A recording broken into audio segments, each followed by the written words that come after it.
Бројки со Наташа Мерсовска на Радио Слободна Македонија.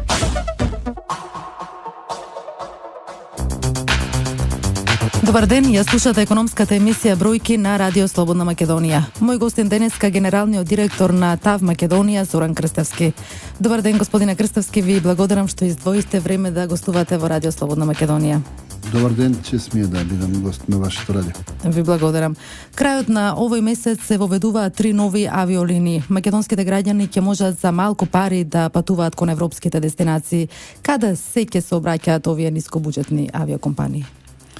Пред 3 дена ја промовиравме линијата за Берлин со компанијата Визер, а следуваат уште 2 линии за Копенхаген и за Братислава, со што се зголемува бројот на дестинации кои се обслужуваат од Скопскиот аеродром Александар Велики, така да вкупниот број на градови кои се покриваат се 34 линии, што е огромен скок ако се земе предвид поранешниот развој на авиосообраќајот во Македонија, кога имаше едва 10 линии. Колку нискобуџетни компании во моментов се присутни на македонскиот пазар? Вклучително и со овие 3 сега што ќе се воспостават. Во нашата флота, во нашата авиација, како нискобуџетни компании се јавуваат 3, и тоа Визер, кој има значаен удел во вкупниот сообраќај, како и турската компанија Пегазус и компанијата Fly Dubai од Дубај. Што покажуваат статистичките податоци за колку се поевтини картите кои што ги нудат овие компании во однос на картите со летовите во редовниот авиосообраќај? Морам да кажам дека тоа е една област во која политиките ги водат самите авиокомпании и битна е разликата помеѓу така наречени нискобуџетни компании и редовни компании во однос на вкупната услуга.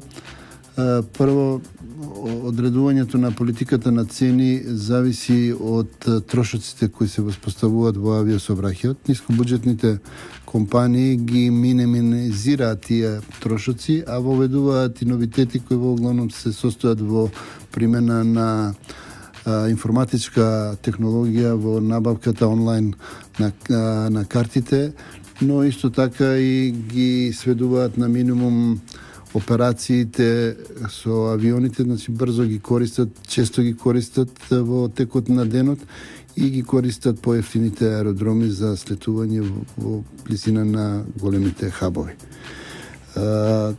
Во нискобуџетните компании исто важен елемент е безбедноста на авиосообраќајот и тие по ништо не се разликуваат како и редовните авиокомпании. Напротив, овие се брзо растечки компании и вложуваат во нова флота, што е исклучително важно и од аспект на безбедност, но и од аспект на комодитетот и квалитетот на услугите кои ги даваме на патниците.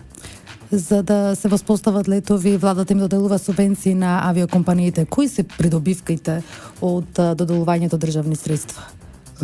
Морам да кажам дека субвенциите на владата на Република Македонија се еден успешен модел за пазари како што е македонскиот, кој во основа е мал пазар за авиосообраќајот, но и за потенцијален развој на сите сегменти на економијата, бидејќи ние како континентална држава зависиме од таквата комуникација и тоа се оствари со политиките кои владата на Република Македонија ги прави, за кои ние како ТАВ Македонија сме благодарни. Можам да додадам дека не е само тој елемент на субвенционирање важен во поддршката на ефтините летови, тука се и активностите кои се спроведуваат од аспект на развојот на туристичката понуда, на субвенциите во туризмот што се даваат и се разбира развојот на капацитетите во самиот во туризмот. Од друга страна, контрибуцијата на ТАВ Македонија покрај попустите што ние директно ги даваме на авиокомпаниите и услугите кои ги нудиме и е нашето често присуство на саемите за туризам, како и на специализираните ајата конференции, така наречени слот конференции на кои се среќаваат авиокомпаниите и аеродромите и ги нудат своите услуги. Така да тоа е еден комплементарен систем на подршка во кој сите наоѓаме свое место и евидентен е резултатот. Може ли да направите една споредба, една паралела колку авиокомпании беа присутни пред 10 година и колку се сега? Па пред 10 години, да речеме од 2005 година, вкупно на Скопскиот аеродром се обраќале 16 авиокомпании, од кои 13 во редовен патнички сообраќај, а 2 компании биле чартер и една со карго сообраќај се занимаваа. Денеска имаме 20 авиокомпании кои сообраќаат на нашиот аеродром, но и повеќе чартер компании, во кои 17 компании пак остваруваат така наречен редовен авиосообраќај. Во 2016 година тој број очекуваме да се зголеми со оглед на најавата и на Катар Евес да лета од Македонија во Македонија, односно тоа е во некој период октомври-ноември. Октомври-ноември. Господине Крстевски, овде предлагам да направиме мала музичка пауза, да ги слушнеме рекламите, па ќе продолжиме со разговорот. Гостин во емисијата Бројки Зоран Крстевски, генерален директор на ТАВ Македонија. Господине Крстевски, со зголемување на бројот на компании се зголемува и бројот на странски туристи кои што ја посетуваат Македонија, како и на патници. Имате ли бројка колку патници минатата година брои ТАВ? За нас 2015 година на двата аеродрома беше успешна година. Превезовме вкупно 1.560.381 патник, што споредено со претходната година, 2004 година, представува зголемување од 22%, а вкупниот број на операции, на полетување и слетување на авиони беше зголемување за 11% или поточно 15.510.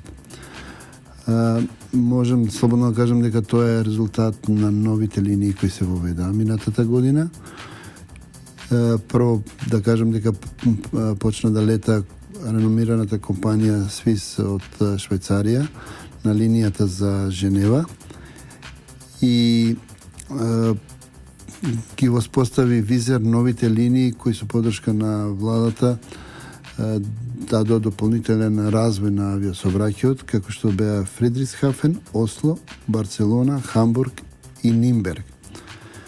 Минатата година е добра и за Охридскиот аеродром, бидејќи се воспоставија со компанијата Визер 2 нови линии, и тоа за Базел и за Лондон. Се на се тоа беше еден успешен проект кој беше надополнет и со бројните чартер летови, особено на Охридскиот аеродром, каде после толку години се вратија холандските туристи, се вратија белгиските туристи од Финска и од другите скандинавски земји, но се отворија перспективи и за туристи во другите делови на државата. Се почесто на Скопскиот аеродром гледаме туристи од далечниот исток, од Кина, од Кореја, од Тајван. Така да тоа е една интересна појава која развојот на авиосообраќајот, на туризмот и на економијата во Македонија го донесува како новина. Имате ли податоци за од почетокот на годината колкав е бројот на патници, дали бележи пораст? Тој тренд на пораз продолжува и оваа година. На двата аеродрома вкупно во првите 2 месеца остварен е раст од 28%. Ако надополниме дека овој месец воведуваме 3 нови линии, очекуваме тој раст да се задржи. Во кој месец најмногу патуваат македонците? Мислам дека минатата година имаше некои истражувања по август. Па имаме едно приближување како во минатото пред 10-15 години.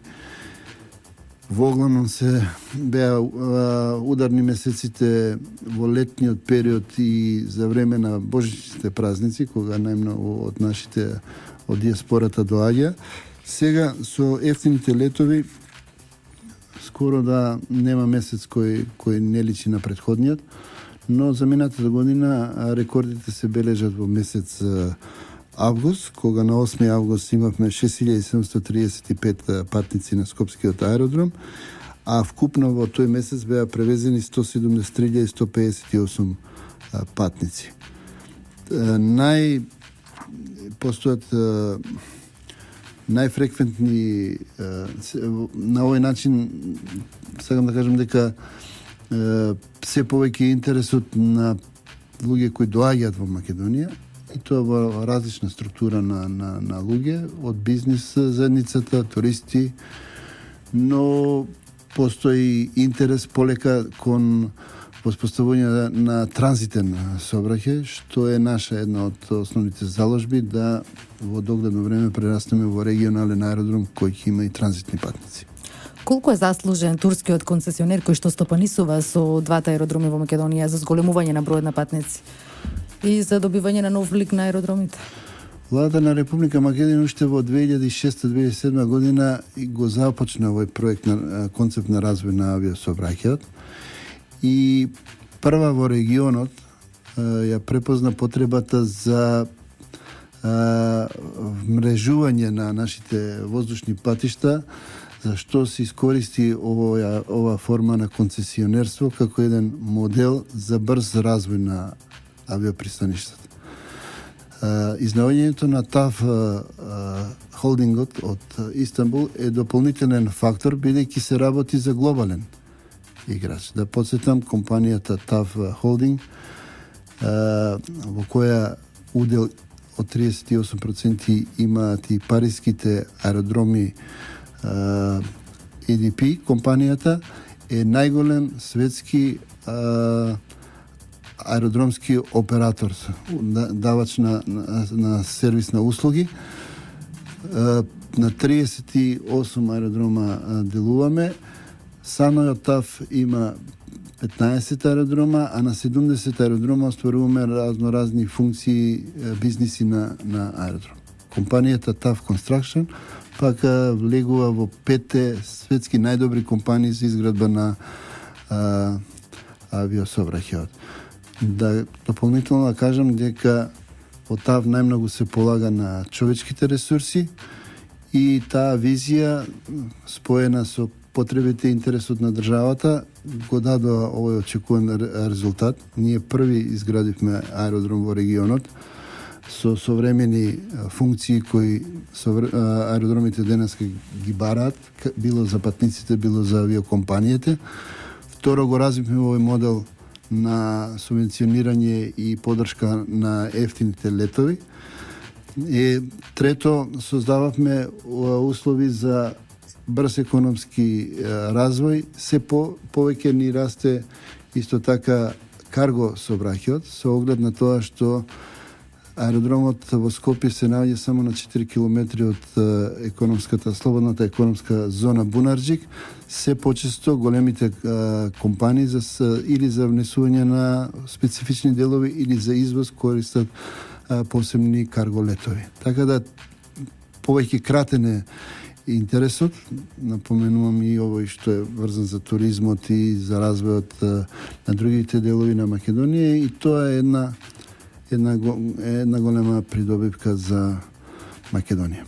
Може би токму затоа и оваа година ТАВ аеродроми доби награда светска награда во категоријата мали аеродроми. За каква награда станува збор?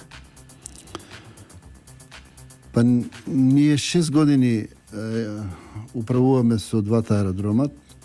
Во овие 6 години 3 пати сме наградени во 2012, 2013 и сега во 2015 за најдобар регионален аеродром за давање на аеродромски услуги во Европа до 2 милиона патника. Значи, наградата е од страна на Светската асоциација на аеродроми, која е професионална организација и која ги следи развојот на аеродромите. Посебно е важно бидејќи ова е испитување кое го прават на 50 на параметри низ целата година, во кој влагаат сите можни оние чекирање или проверки на нашето работење од кога патникот ќе дојде на паркингот, влезот, на чекирањето, на бордирањето, односот према полицијата, царината, услугата на самата авиокомпанија, така да во една голема конкуренција од 500 аеродроми кои се членки на Европската асоциација, ние ја добивме оваа престижна награда и тоа е заслуга на сите вработени, но и на сите институции кои во име на државата делуваат, како што е полицијата, царината, ветеринарната управа и така натака. Сите значи се заслужни за овој заеднички успех.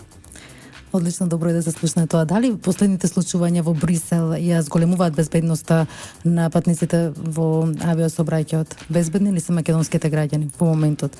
И сите оние кои што го користат Скопскиот аеродром? Значи, овие настани покажа колку се важни аеродромите пред се од аспект на безбедноста во остварувањето на таа транспортна компонента. И не е само еден елемент за успешно остварување на таа безбедносна функција. Многу чинители се важни. Ние соработуваме со сите фактори во државата. Ја будно следиме состојбата и се зголемени мерките за безбедност и функциите на безбедност на самите аеродроми. Така да од тој аспект немаме некои значени проблеми. Така, господине Крстевски, кој е вашиот таргет за оваа година? Колку патници очекувате?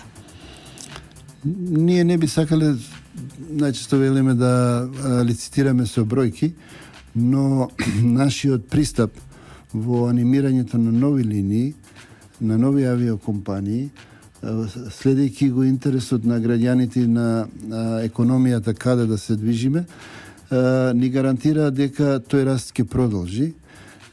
Ние сме најбрзо растички аеродром во регионот со постојано зголемување од над двоцифрено зголемување на бројот на патници. Така да новите линии се гаранција за поголем успех на сообраќајот. Моето последно прашање до вас би било кои се плановите на авиокомпанијата? Дали се очекува влез на нови авиолинии? Споменавте една, меѓутоа... Да, во авиособраќајот планирањето на рутите е основна компонента која се остварува минимум година, 2 до 3 предходно. Значи нема преку ноќ воведување на линии, затоа што тоа умрежување подразбира ангажирање на ресурси, на авиони, на посади, воспоставување на некои пазарни критериуми, маркетинг и така натака, така да преку ноќ нема успех во ова. Нашата напорна работа и нашето искуство на нашиот маркетиншки тим од Истанбул говори дека секојдневниот ангажман на анимирање на македонските аеродроми дава резултати. Оваа година, значи, со воведувањето на овие 3 нови линии и воведувањето на Катар Еврес како една од водечките авиокомпании и воспоставување на нова интерконтинентална линија покрај Дубај и е голема придобивка за граѓаните на Република Македонија. Ние во тој сегмент ќе продолжиме и идната година, вклучувајќи ги и сите други зголемување на сите други погодности кои ќе го направат патувањето и подостапно за нашите граѓани и покомотно, така да кажем, вклучувајќи ги и неавиациските услуги, како што се рестораните, интернетот, фришоповите и се она што е некој благодет при патување. Господине Крстевски, јас ви благодарам што бевте гостин во емисијата Бројки. Благодарам, ми беше чест. Да слушнеме малку музика, па потоа и најважните економски настани неделава. Во емисијата Бројки ве информирам и за најважните економски настани оваа недела. Намалувањето на невработеноста за 11% поени изминативе 9,5 години е најголемиот успех на владеачката партија. Креирани се 150.000 работни места, а министерот за финансии, член на извршниот комитет на ВМРО, го откри рецептот. Тоа е постигнато со многу труд, пот, вложена работа и посветеност. Ако во 2006 година стапката на невработеност изнесувала 38,7%, денес истата е 24,6%, изјави Ставревски. 150.000 луѓе од се бајле одат на работа, исполнет им е денот, се чувствуваат исполнето, вредно, како што треба секој човек да се чувствува, достоинствено, примаат плата и можат да го издржуваат сопственото семејство и себе си со тие пари. Подобрената бизнис клима е клучна за влез на нови инвестиции, кои пак отвораат нови работни места и влијаат на растот на економијата. За да се достигне тој раст и да се зголеми вработеноста, владата го воведе рамниот данок, обезбеди ефтини кредити за домашните компании, презедени за мерки и програми за потикнување на вработеноста и инвестираше 174 милиарди денари во капитални инвестиции.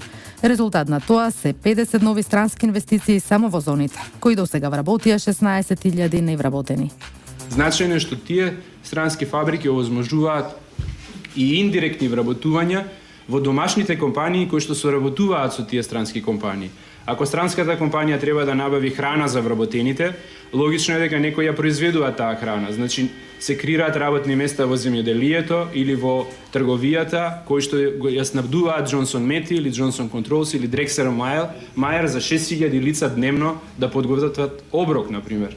Ако им е потребна услуга од правници или консултанти, тие ќе земат некоја домашна фирма. Ако треба нешто да се изгради, било халата да треба да се изгради или некој дополнителен капацитет, ангажираат домашни фирми. Сето тоа создава индиректни вработувања. Изминативе 10 години во Македонија се привлекува 49 поголеми гринфилд инвестиции и стотици помали, наведе владачката партија во отчетот. Ово возможи креирање на 17.000 нови работни места, со најава за дуплирање на бројката на 34.000 во следните 3 години.